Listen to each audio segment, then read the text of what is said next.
మనకి కార్డ్స్ ఇచ్చారు, చాలా మెటీరియల్ ఇచ్చారు ఎఫ్ఎల్ఎన్లలో.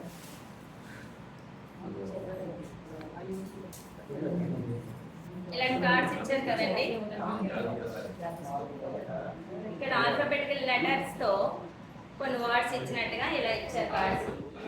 ఇవి స్ట్రీమ్ వాళ్ళకి యూజ్ అవుతాయి. మనం రెగ్యులర్ గా గ్రూప్స్ క్రియేట్ చేసుకుంటాం. Stream group, mountain, sky 3 groups వేస్తాం. ఈ కార్డ్స్ ఇస్తాం స్ట్రీమ్ వాళ్ళు.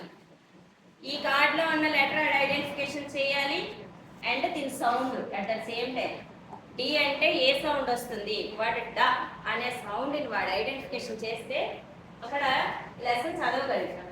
సి అనే సౌండ్ కి క అనే సౌండ్ వస్తుంది అనే ఐడెంటిఫికేషన్ చేస్తే ఆర్ ర అనే సౌండ్ వాడు ఐడెంటిఫికేషన్ చేస్తే అక్కడ కూడబలుకొని చదవగలుగుతాడు వర్డ్స్.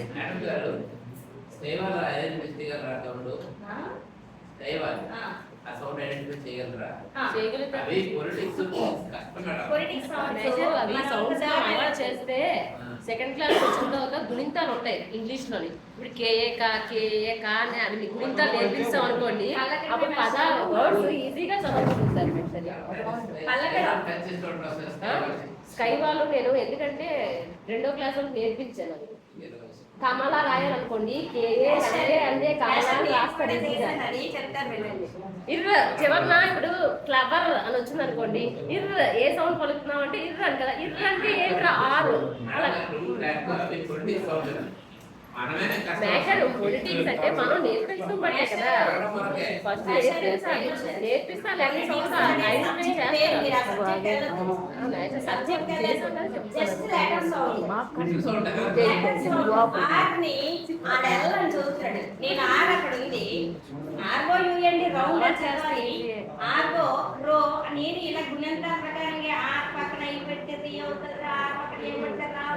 అలా చెప్పాలి. ఇలాగేదో కొంచెం ఒక బండ గుర్తులో ఒక ఆర్ చదివేస్తున్నారు ఏ లెసన్ అయినా సరే. ఈయనకి ఏంటంటే ఆ సౌండ్ అనేది ఆర్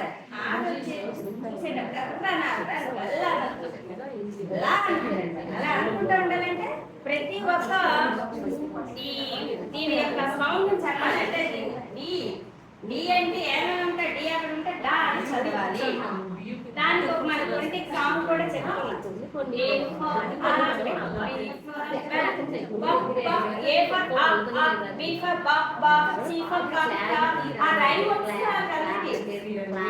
చాలా ఈజీగా మేడం గారు రైమ్ అందరికి వచ్చు. జస్ట్ రైమ్ నేర్పించాలి, అందరికి రైమ్ వచ్చు. ఒరే ఆర్ ఏంటంటే ఆర్ అంటే రా కదా అంటే అక్కడ ఆర్ అనేసరికి వాడు అని సౌండ్ చెప్పాలి.